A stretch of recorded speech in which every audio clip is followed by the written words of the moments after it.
नमस्कार, मैं हूं दीपाली राणा। आप देख रहे हैं योर मनी, पर्सनल फाइनेंस से जुड़ा हमारा स्पेशल शो जो लाते हैं हम अपने व्यूअर्स की मदद करने के लिए। कोई भी सवाल आपके पास है, आपके पोर्टफोलियो रिलेटेड, आपकी प्लानिंग रिलेटेड, जानना चाहते हैं कैसे गोल्स पूरा करें, कब शुरुआत करें, कहाँ शुरुआत करें, जो ऑलरेडी पोर्टफोलियो बनाया है वो बेहतर है या फिर नहीं, यानी हर किस्म के समस्या को सुलझाते हैं हम योर मनी के थ्रू, जो आपकी इन्वेस्टमेंट्स, आपकी फाइनेंशियल प्लानिंग से रिलेटेड होती है। आप भी आ सकते हैं इस शो में अपना सवाल पूछने के लिए। नोट कीजिए तरीका इस शो पार्टिसिपेट करने के लिए। आप हमें व्हाट्सएप, ईमेल, सोशल प्लेटफॉर्म्स के थ्रू कनेक्ट कर सकते हैं। हमारा नंबर है 7045220000 हमारा व्हाट्सएप नंबर है।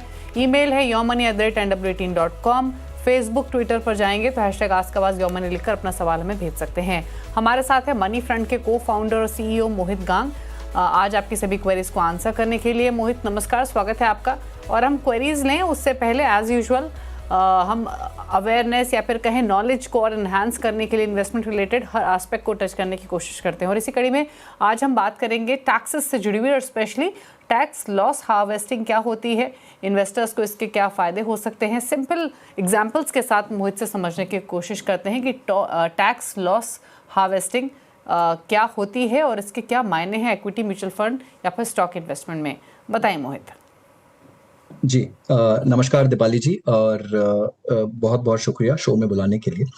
देखिए, टैक्स लॉस हार्वेस्टिंग जो है ये बहुत ही एक पुराना सा तरीका है, मैं कहूँगा, जिसे बहुत सारे निवेशक हमारे देश में यूज़ करते हैं ताकि अपने जो टैक्स का जो देय रकम है उसको वो थोड़ा-सा कम कर पाएँ। जो आपकी टोटल टैक्स लायबिलिटी है उसको आप कैसे रिड्यूस कर सकते हैं, उसके कुछ-कुछ नुस्खे हैं। इसमें ऐसा कहीं भी कुछ गैर कानूनी नहीं है, ये सभी पूरा इनकम टैक्स के दायरे के अंदर में आता है और पूरी तरह से परमिटेड है। तो यहाँ पर कुछ जो बहुत ही कॉमन से फैक्टर्स हैं उसका मैं उल्लेख करूँगा। तो सबसे पहला तो ये होता है कि मान लीजिए आपने 1 लाख रुपए का कुछ निवेश किया। अब आप देखते हैं कि उसमें आपको कुछ लॉस दिख रहा है। तो मान लीजिए वो 1 लाख रुपए का निवेश जो है आपका वो 80,000 रुपए का निवेश हो गया है। अब आप चाहें तो इस लॉस को बुक कर सकते हैं, यानी आप उस यूनिट को, म्यूचुअल फंड के यूनिट को या उस स्टॉक को आप बेच दीजिए, तो वो गेन या लॉस जो है वो आपका रियलाइज हो गया। तो यहाँ पर आपको 20,000 रुपए का लॉस हो गया। अब ये लॉस 2 तरह का हो सकता है, या तो ये शॉर्ट टर्म लॉस हो सकता है, यानी अगर आपने 1 साल से कम अवधि में इसको रिडीम किया है या बेचा है तो वो शॉर्ट टर्म लॉस हो गया। 1 साल से ऊपर अगर बेचा है तो वो लॉन्ग टर्म लॉस हो गया। अब मान लीजिए कि ये शॉर्ट टर्म लॉस था। अब वहीं पर आपके पास में कुछ दूसरा स्टॉक भी है जो कि आपके पास में जिसकी भी एक बार उदाहरण के तौर पर अगर समझे, जो जिसकी कीमत भी 1 लाख रुपए थी और आज उसके अगेंस्ट में आपका जो वैल्यू है वो 1,25,000 रुपए है, तो यहाँ पर आपको 25,000 रुपए का गेन है। तो आप उसे भी साथ-साथ में बेच दीजिए और जो आपका 20,000 रुपए का लॉस है वो आप अपने 25,000 रुपए के गेन के सामने, मतलब 20,000 के सामने 20,000 रुपए आप सेट ऑफ कर सकते हैं। तो इसे सेट ऑफ कहते हैं। तो जो भी आपका लॉन्ग टर्म लॉस है वो आप लॉन्ग टर्म गेन के अगेंस्ट में सेट ऑफ कर सकते हैं, पूरे का पूरा। अगर जितना आपके पास में लॉस है उतना ही आपके पास में लॉन्ग टर्म गेन है, तो आपको कोई भी टैक्सेबल इनकम नहीं आएगी। और इस केस में चाहे आपने 25,000 रुपए का गेन अर्न भी किया था बेचने पर क्योंकि आपने 20,000 रुपए सेट ऑफ कर दिए, तो अब आपके पास में जो गेन की धनराशि बची है वो सिर्फ 5,000 बची है और आप टैक्स सिर्फ 5,000 रुपए पे देंगे, पूरे 25,000 पर आप कोई टैक्स नहीं देंगे। तो जो भी आपका लॉन्ग टर्म लॉस है वो आप लॉन्ग टर्म गेन के अगेंस्ट में सेट ऑफ कर सकते हैं, और जो आपका शॉर्ट टर्म लॉस होता है उसे आप शॉर्ट टर्म गेन्स के अगेंस्ट में या लॉन्ग टर्म गेन्स दोनों के अगेंस्ट में सेट ऑफ कर सकते हैं। तो ये छोटा सा क्लॉज है, इसे आप ध्यान में रखिए। जहां भी आपको लॉस दिख रहा है और अगर आपके पास में कॉरस्पॉन्डिंग उसी फाइनेंशियल ईयर में कहीं पर कोई गेन है, चाहे वो लॉन्ग टर्म हो शॉर्ट टर्म हो, और अगर आप उसको सेट ऑफ कर सकते हैं तो ये अच्छा रहता है कि एक बार को आप वो बुक कर लीजिए। मान लीजिए आपने यहाँ पर 1.25 लाख रुपए का आपने जो पोर्टफोलियो था अपना बेचा और आपने लॉस को बुक, गेन को बुक किया, तो वो आपको इमीडिएटली सेट ऑफ मिल गया। बट यहाँ पर ये भी हो सकता था कि निवेशक को वो फंड अच्छा लगता था, वो पोर्टफोलियो में वो पोजीशन अच्छी लगती थी और वो उसे बेचना नहीं चाहते थे। तो जब आपने बेचा, आप इमीडिएटली सेम टाइम पर उसे वापस री इन्वेस्ट कर फिर से ले लीजिए। तो एक बार को आपने अपना गेन बुक कर लिया है, उसके अगेंस्ट में आप सेट ऑफ क्लेम कर लेंगे और आपकी जो वैल्यू थी उसे आप वापस निवेश कर री इंस्टेट कर सकते हैं। तो एक तो ये बहुत ही कॉमन तरीका है विच इज सेट ऑफ का। दूसरा तरीका होता है दीपाली जी की लॉन्ग टर्म जो गेन्स होते हैं हर फाइनेंशियल ईयर में 1.25 लाख रुपए तक का गेन पूरी तरह से एग्जेम्प्ट है। तो कहने का तात्पर्य ये, इसको भी उदाहरण से समझते हैं। मान लीजिए आपका 5 लाख रुपए का पोर्टफोलियो है। 5 लाख रुपए का पोर्टफोलियो अब सपोज करिए कि 12% की रेट से ग्रो कर रहा है, तो पहले साल आपका जो रिटर्न आया वो कुछ 60,000 रुपए का रिटर्न आया। आप चाहें तो 5,60,000 रुपए पूरी तरह से रिडीम कर कर अपना ये 60,000 रुपए का गेन जो है लॉन्ग टर्म का 1 साल के बाद उसे बुक कर लीजिए। जब आप उसे लॉन्ग टर्म गेन को बुक करेंगे तो 1.25 लाख तक आपको कोई टैक्स नहीं देना पड़ेगा, तो वो पूरी तरह से एग्जेम्प्ट हो जाएगा। तो ये तो हुआ कि आपने उस गेन को बुक कर लिया, उस पर पूरी तरह से टैक्स को बचा लिया, और फिर से आप वो 5,60,000 की जो रकम है आपकी, आप उसे फिर से निवेश कर दीजिए, तो पूरा रीइंस्टेट हो जाएगा आपका पोर्टफोलियो एज इट इज। अब मान लीजिए दूसरा निवेशक जो कि रिडीम नहीं करता है, वो अपने 5 लाख रुपए को ऐसे ही बना रहने देता है 6 साल तक। तो 6 साल में वो जो 5 लाख रुपए है वो करीब करीब 10 लाख रुपए के आसपास पहुंच जाएंगे, डबल हो जाएंगे 12% की रेट से। और उसके बाद में वो रिडीम करते हैं। तो 10 लाख रुपए जब वो रिडीम करेंगे तो उस पर पूरा 5 लाख रुपए का गेन है। उस 5 लाख पे आपको 1.25 लाख रुपए तो एग्जेम्प्ट हो जाएगा लॉन्ग टर्म गेन, पर बचा हुआ 3,75,000 रुपए लॉन्ग टर्म गेन्स पर टैक्स हो जाएगा। 12.5% का रेट है अभी फिलहाल लॉन्ग टर्म गेन्स का, तो वो पूरा आपको टैक्स लग जाएगा। तो यहां पर अगर आप उसे लॉन्ग टर्म रखते हैं और हर साल टैक्स हार्वेस्टिंग नहीं करते हैं, तो हर साल आपको जो कंपाउंडिंग का बेनिफिट है उसके साथ साथ में आपकी जो रकम बढ़ती जाएगी उस पर आपको कहीं ना कहीं आगे जाकर टैक्स देना पड़ेगा।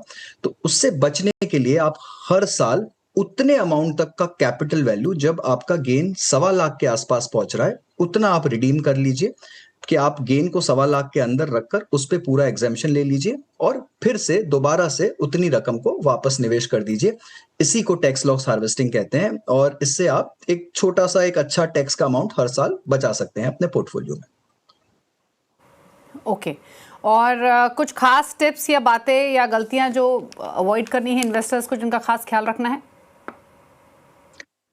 देखिए, इसमें ऐसी कोई बड़ी गलती तो नहीं हो सकती है, बट हाँ आपको ये ध्यान रखना है कि कहीं आप एग्जिट लोड तो नहीं दे रहे हैं। जब आप शॉर्ट टर्म किसी फंड को रिडीम करते हैं तो वहां पर अक्सर अमूमन जो इक्विटी फंड्स होते हैं उस पर एग्जिट लोड होता है।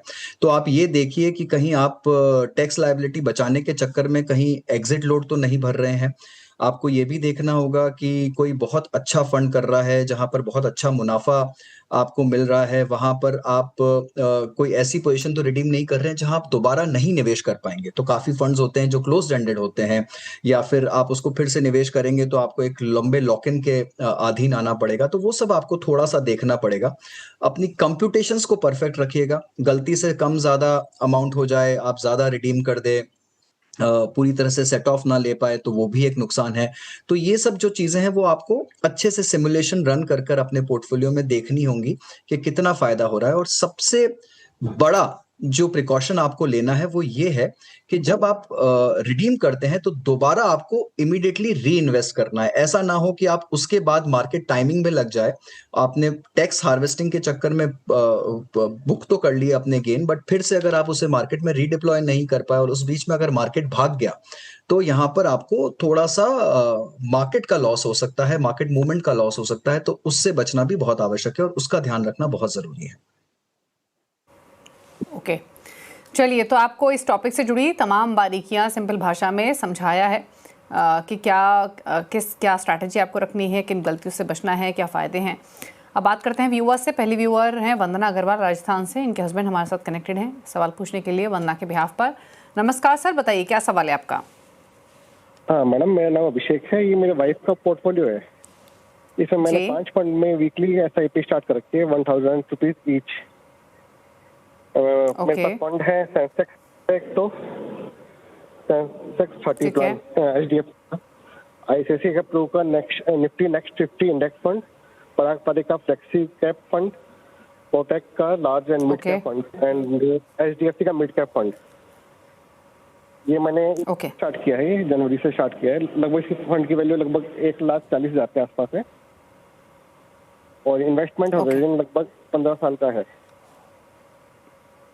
ठीक है। और 10% स्टेप अप का भी प्लान है आगे का। ओके एक तो पोर्टफोलियो इन्होंने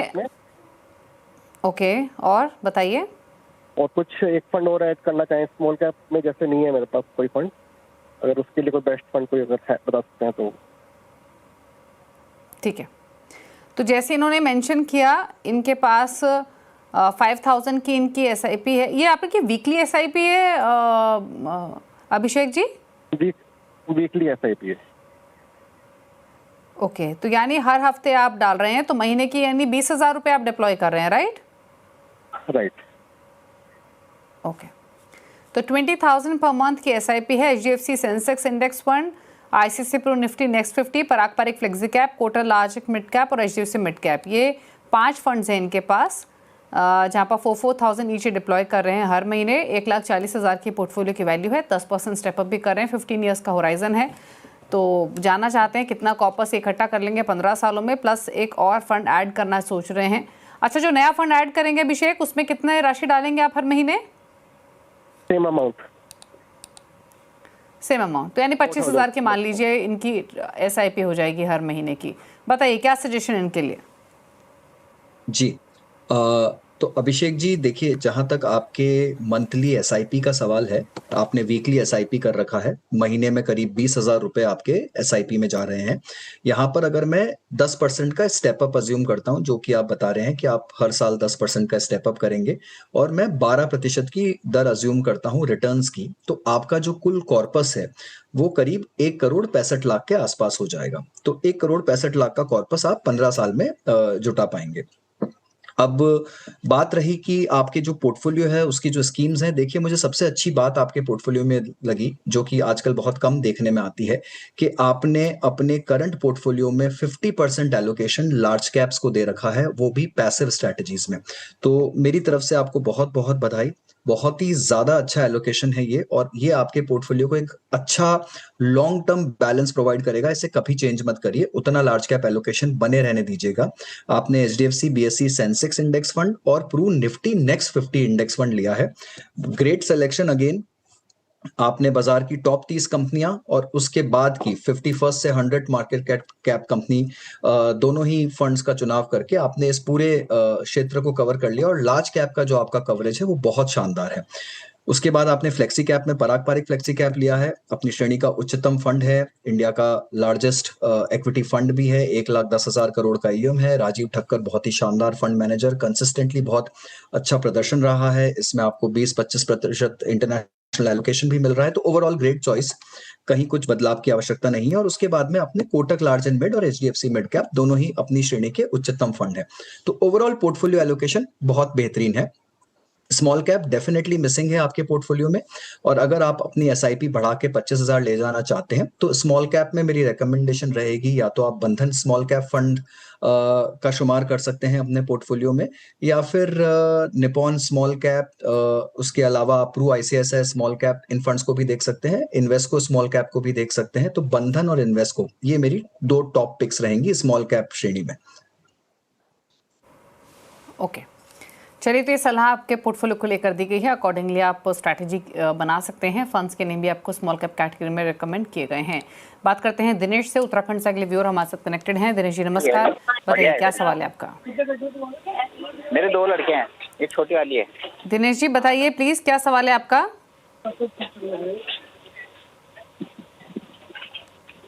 हेलो, आप सुन पा रहे हैं दिनेश जी? हाँ, hello ma'am, good evening. Good evening, बताइए अपना क्वेश्चन। हाँ मैम, ये पोर्टफोलियो भेजा था मैंने, और ये वाइफ का है मेरे। ओके। हाँ, तो 10 साल में 80 लाख का कॉर्पोरेट बनाना था, 6,000 रुपये और बढ़ाने हैं SIP में 20,000 के आसपास। क्या मेरे फंड सिलेक्शन सही है या बदलाव की जरूरत है? तो आपने बताया आपको 80 लाख का कॉर्पस चाहिए 10 इयर्स में, 6,000 की एडिशनल SIP करनी है, फिलहाल 14,000 की SIP चल रही है। फंड्स कौन से हैं? Parag Parikh flexi cap 4,000, ICICI Pru equity index 4,000, Motilal Oswal mid cap 3,000, Nippon India multi cap 3,000। बताइए क्या सजेशन इनके लिए? जी, तो देखिए 20,000 रुपए की एसआईपी 10 साल के लिए अगर आप करेंगे 12% की दर से, तो आप करीब 44 लाख रुपए का पोर्टफोलियो जुटा पाएंगे। आपका जो गोल है 80 लाख रुपए का दिनेश जी, तो उसके लिए आपको अपनी एसआईपी की रकम को बढ़ाकर 36,000 रुपए पे ले जाना पड़ेगा, बिकॉज आपका जो दायरा है, जो समय अवधि है, वो आपने बहुत कम चुनी है 10 साल की। तो या तो आप समय अवधि को बढ़ाइए, या फिर आप अपने एसआईपी में स्टेप अप लगाइए कि हर साल आप उसे 10-15% से बढ़ाएंगे, तब जाकर आप अपने लक्ष्य के आसपास पहुंच पाएंगे 10 साल में। अच्छी बात आपके पोर्टफोलियो में ये लगी कि आपने एक डायरेक्ट प्लान भी ले रखा है, जो मैंने देखा, जो काफी अच्छी बात है, काफी अच्छी सूझबूझ के साथ आई एम होपिंग कि आपने काम किया है। फंड सिलेक्शन ओवरऑल काफी अच्छा है। यहाँ पर आपने एक इक्विटी एंड डेट फंड ले रखा है, जो कि हाइब्रिड श्रेणी का फंड है।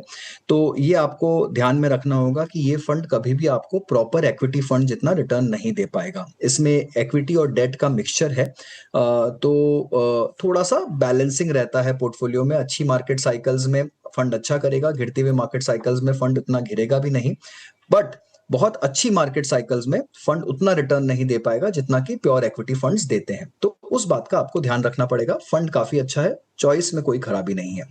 ओवरऑल अगर आप चाहते हैं अपने फंड में मिक्स को थोड़ा सा चेंज करना, जैसा आप बोल भी रहे हैं कि एसआईपी बढ़ाना चाहते हैं आप, तो यहाँ पर जो मुझे कमी लगती है वो है एक प्योर लार्ज कैप फंड की। आप चाहें तो एक निफ्टी 50 या फिर निफ्टी नेक्स्ट 50 इंडेक्स फंड को अपने पोर्टफोलियो में शामिल कर सकते हैं। आप बंधन का निफ्टी 50 इंडेक्स फंड, यूटीआई का निफ्टी नेक्स्ट 50 इंडेक्स फंड, इन दोनों में से किसी भी एक फंड का चुनाव कर सकते हैं। और आगे चलकर अगर आप अपनी समय अवधि को बढ़ाना चाहते हैं तो एक प्रॉपर स्मॉल कैप फंड भी अपने पोर्टफोलियो में जोड़ सकते हैं।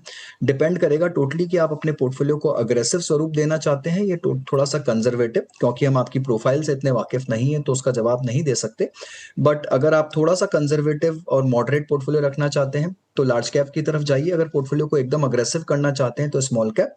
मेरा मानना है कि ग्रेजुअली आप दोनों ही श्रेणीज को अपने पोर्टफोलियो में, दोनों ही कैटेगरीज को इंक्लूड करिए।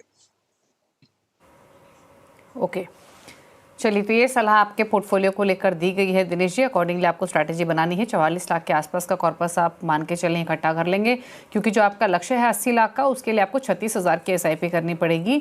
और रही बात आपके फंड चॉइसेस, ठीक हैं, निफ्टी 50 इंडेक्स फंड एक आप ऐड कर सकते हैं, स्मॉल कैप फंड भी आगे जाते हुए ऐड कर सकते हैं अपने पोर्टफोलियो में।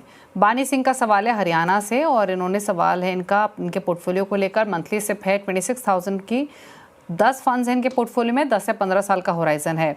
जानना चाहते हैं पोर्टफोलियो कैसा है, क्या बदलाव की ज़रूरत है या फिर नहीं। इनका पोर्टफोलियो मैं बता दूं तो इनके पास है Motilal Oswal mid cap 3000, HDFC balance advantage 3000, similar amount जाता है quantum PSU fund, JM flexi cap, SBI Contra में, आईसीआईसीआई प्रू एनर्जी अपॉर्चुनिटीज़ में। इसके बाद 2,000 ईशे डिप्लॉय कर रही हैं Tata small cap, UTI large mid cap, SBI energy opportunities और क्वांटम स्मॉल कैप में। बताइए सजेशंस। देखिए बानी सिंह जी, सबसे पहली बात तो ये कि आपके पोर्टफोलियो में कहीं ना कहीं मुझे कुछ खामियां दिख रही है, वो मैं आपको हाईलाइट करता हूं। सबसे पहला तो आपने कहीं पर IDCW ऑप्शन ले रखा था, शायद वो क्वांटम का फंड था, क्वांटम स्मॉल कैप या कुछ और फंड था, जहां आपने IDCW ऑप्शन ले रखा है। मुझे लगता है कि शायद वो क्वांट का फंड होगा, आपने क्वांटम लिख के भेजा है। बट इररेस्पेक्टिव किसी का भी फंड हो, देखिए IDCW जो ऑप्शन होता है वो डिविडेंड पे आउट ऑप्शन होता है, राइट। यहाँ पर आपको डिविडेंड पे आउट्स आएंगे फंड से, पर वो आपके इनकम में पूरी तरह से क्लब होकर पूरी तरह से टैक्सेबल हो जाते हैं। तो जब तक कि आपको आवश्यकता ना हो रेगुलर इनकम की, तो आपको डिविडेंड पे आउट ऑप्शन से बचना चाहिए। ये आपके कंपाउंडिंग को हिंडर करता है। दूसरा, इस पे आप पूरा टैक्स देते हैं तो वो एक टैक्स इफेक्टिव बात नहीं है, अनलेस कि आपका जो टैक्स ब्रैकेट है वो लोवेस्ट टैक्स ब्रैकेट में आता है, तब अलग बात है, तब आप डिविडेंड पे आउट ऑप्शन ले सकते हैं। बट अदरवाइज आपको हमेशा रिडीम करके ये SWP के जरिए फंड से एग्जिट लेना चाहिए, ताकि आपको टैक्स इंप्लीकेशन जो है वो थोड़ा कम आए। तो अपने IDCW ऑप्शन को कन्वर्ट करके ग्रोथ ऑप्शन में कर लीजिए। दूसरी बात, आपके पोर्टफोलियो में बहुत ज्यादा मैं सेक्टोरल फंड्स देख रहा हूं, और सेक्टोरल फंड्स भी कुछ ऐसे सेक्टर्स के जहां पर की उतार चढ़ाव या वोलेटिलिटी बहुत ज्यादा रहती है। आपने SBI का एनर्जी अपॉर्चुनिटीज फंड ले रखा है और प्रू ICICI का भी एनर्जी अपॉर्चुनिटी फंड ले रखा है। अनलेस कि आप इसी क्षेत्र से हैं, आपको एनर्जी और नेचुरल रिसोर्सेज और ओवरऑल इस तरह के सेक्टर्स का ज़्यादा जानकारी है और उसके चलते हुए आपने फंड ले रखे हैं तो बात अलग है, या आपके एडवाइज़र और सलाहकार ने आपको स्पेशली कुछ राय दी है इन फंड्स में जाने की। बट अदरवाइज़ मुझे लगता है कि ये बहुत ही हाई बीटा, हाई रिस्क और वोलेटाइल फंड्स हैं। इनफैक्ट क्वांटम पीएसयू फंड भी उसी श्रेणी में आता है। ये सेक्टर्स भी ऐसे नहीं है जो हर 1 साल 2 साल में चलते हैं। इनकी साइकिल्स बहुत लॉन्ग गैप के बाद आती है और बहुत छोटी साइकिल्स होती हैं।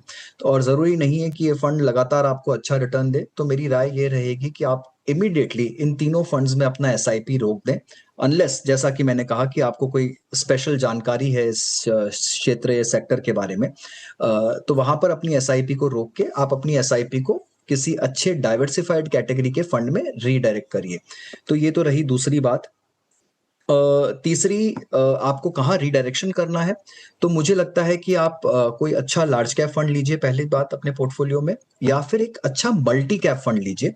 आपके पोर्टफोलियो में शायद कहीं पर भी मुझे कोई अच्छा मल्टी कैप ऑप्शन नहीं दिखा। हालांकि आपने एक जेएम का फ्लेक्सी कैप फंड ले रखा है, उसका परफॉर्मेंस भी ऑफ लेट काफ़ी अच्छा रहा है। पिछले लास्ट 3-6 महीने से इतना ग्रेट नहीं था, बट पिछले 1-2 साल का परफॉर्मेंस अगर आप देखेंगे, 5 साल का परफॉर्मेंस भी देखेंगे, तो JM flexi cap has been a very good performer.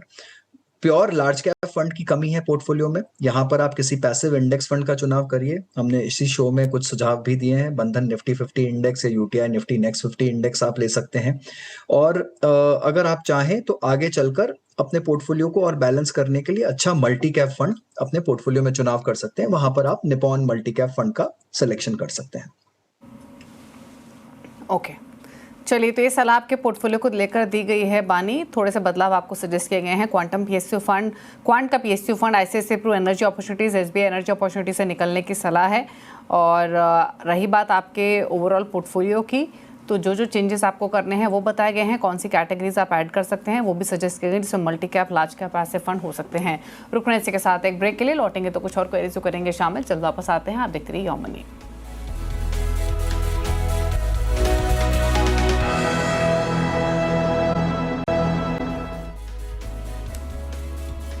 आप देख रहे हैं योर मनी और हमारे साथ मोहित गांग मौजूद है अभी क्वेरीज को आंसर करने के लिए। सवाल लेते हैं। अरुणब ने एक सवाल भेजा है ईमेल के थ्रू, अरुणब पांडा ने, और मंथली सिप है 20,000 पर मंथ की, पोर्टफोलियो की वैल्यू है 12 लाख, 10 साल में टारगेट है 2 करोड़ का, माफ़ कीजिए, एडिशनल एसआईपी करना चाहते हैं 10,000 पर मंथ की। तो उस स्थिति में 12 सालों के लिए जो सिप अमाउंट हो जाएगा हर महीने वो 30,000 का हो जाएगा। सालाना स्टेप अप करेंगे 10% का। कहाँ इन्वेस्ट कर रहे हैं? Parag Parikh flexi cap, DSP ELSS tax saver, Axis small cap, Kotak multi cap और एक्सेस मिड कैप। इन सभी में 4-4 हज़ार ईच डाल रहे हैं। तो बताइए मोहित, एग्जिस्टिंग पोर्टफोलियो कैसा है, प्लस 10,000 एडिशनल कहाँ इन्वेस्ट करें, 10% एडिशनल सिप के साथ 10 सालों में कितना इकट्ठा कर लेंगे? जी, तो अरुणाब जी, देखिए आपका पोर्टफोलियो है तो काफ़ी अच्छा। थोड़ा सा स्टाइल बायस दिखता है मुझे आपके पोर्टफोलियो में, यानी थोड़ा जो है मिड और स्मॉल कैप की तरफ ज़्यादा झुकाव है, ज़्यादा टिल्ट है मिड और स्मॉल कैप की तरफ। हालांकि आपने मल्टी कैप और फ्लेक्सी कैप फंड ले रखे हैं, बट उसमें भी अगर आप देखें तो आपको स्मॉल और मिड कैप ज़्यादा मिल रहा है। तो ओवरऑल आपके पास एक प्योर मिड कैप है, एक प्योर स्मॉल कैप है, मल्टी कैप है, उसमें भी आपके पास मिड और स्मॉल का एलोकेशन 25-25% है, और फ्लेक्सी कैप है, उसमें भी आपको थोड़ा सा मिड स्मॉल का एलोकेशन मिल रहा है। तो ऐसा कोई भी फंड नहीं है जिसमें कि मिड या स्मॉल ना हो। इवन ईएलएसएस में भी कुछ हद तक मिड और स्मॉल कैप का एलोकेशन रहता है। तो overall portfolio is a very heavy tilt towards mid and small cap, जो कि एक अग्रेसिव स्वरूप देता है आपके पोर्टफोलियो को। आप लॉन्ग टर्म इसे होल्ड करना चाहते हैं, 10 साल का आपका नजरिया है, तो उस लिहाज से शायद पोर्टफोलियो ठीक है। बट फिर भी मेरा आग्रह रहेगा कि कहीं ना कहीं थोड़ा सा इसे large plus mid cap category include करें, या फिर pure large cap category include कर थोड़ा सा पोर्टफोलियो के मिक्स को ठीक करिए। जहां तक बात है आपके लक्ष्यों की, देखिए आपका जो करंट एसआईपी है 20,000 रुपए का, उस पर अगर मैं 10% का स्टेप अप अज्यूम करूं और 12% की दर अज्यूम करूं, तो करीब 65 लाख रुपए का कॉर्पस आपका 10 साल में जमा हो जाएगा। अगर आपको 2 करोड़ का कॉर्पस जमा करना है 10 साल में, तो ये लक्ष्य बहुत बहुत बड़ा है। आप अगर एक एसआईपी और लगाएंगे भी तो शायद उससे काम ना बन सके। आपको, मुझे लगता है, कहीं ना कहीं अपनी समय अवधि को बढ़ाना होगा। 10 साल को बढ़ाकर आपको 15 या 20 साल तक ले जाना पड़ेगा, तब जाकर आपका वो कॉर्पस अचीव होगा। या फिर आपको अपनी एसआईपी को बढ़ाकर 61,500 पर ले जाना पड़ेगा और उस पर स्टेप अप लगाना पड़ेगा to achieve 2 crore in 10 years. तो मुश्किल तो नहीं है, बट मुझे लगता है कहीं ना कहीं आपको थोड़ा सा स्ट्रैटेजी को ट्वीक करना पड़ेगा, ओवरऑल एलोकेशंस को भी देखना पड़ेगा। मेरी राय ये रहेगी, किसी अच्छे फाइनेंशियल सलाहकार के साथ बैठकर थोड़े से रियलिस्टिक गोल्स बनाकर अपने पोर्टफोलियो को एक बार आप अच्छा स्वरूप दीजिए, एंड फिर उसे आप अगले 10 साल के लिए उस पर आप बने रह सकते हैं। ओके, तो चलिए ये रही आपके लिए सलाह। 65 लाख के आसपास की राशि आप मान के चलें इकट्ठा कर लेंगे। 61,000 की एसआईपी लगेगी अपने पोर्टफोलियो को हासिल करने के लिए। एक्सपोजर आपको मिड कैप में बढ़ाना है, बाकी फंड सही हैं। एडवाइस मिड कैप फंड आप एक ऐड कर सकते हैं अपने पोर्टफोलियो में। तो ये रही सलाह आपके लिए। अब बात कर लेते हैं टॉप 4 फंड्स की। तो मोहित बताइए आपके टॉप 4 चॉइसेस क्या हैं उन व्यूअर्स के लिए जो आपके हिसाब से पोर्टफोलियो क्रिएट करना चाहते हैं, आपकी पसंद के हिसाब से बताइए आपके टॉप 4 फंड्स। जी, तो लार्ज कैप कैटेगरी में हमेशा से मेरी चॉइस थोड़ी सी पैसिव टिल्टेड रही है, तो यहाँ पर बंधन Nifty 50 index fund passive category का लार्ज कैप फंड है। उसके साथ में मिड कैप में ईडलवाइज मिड कैप फंड, और लार्ज एंड मिड कैप श्रेणी में इन्वेस्को का large and mid cap fund, and small cap श्रेणी में बंधन स्मॉल कैप फंड। ये तीनों एक्टिव चॉइसेस हैं और तीनों ही बेहतरीन प्रदर्शन रहा है इन फंड्स का, और काफी मैनेजेबल एयूएम और कॉर्पस है। तो ये 4 मेरी टॉप पिक्स है फिलहाल के लिए। ओके, तो ये रहे मोहित के टॉप 4 फंड्स। थैंक यू मोहित आने के लिए शो में और सभी क्वेरीज को सॉर्ट करने के लिए। इसी के साथ एक ब्रेक के उस पार भी खबरें जारी हैं CNBC आवाज़ पर। नमस्कार।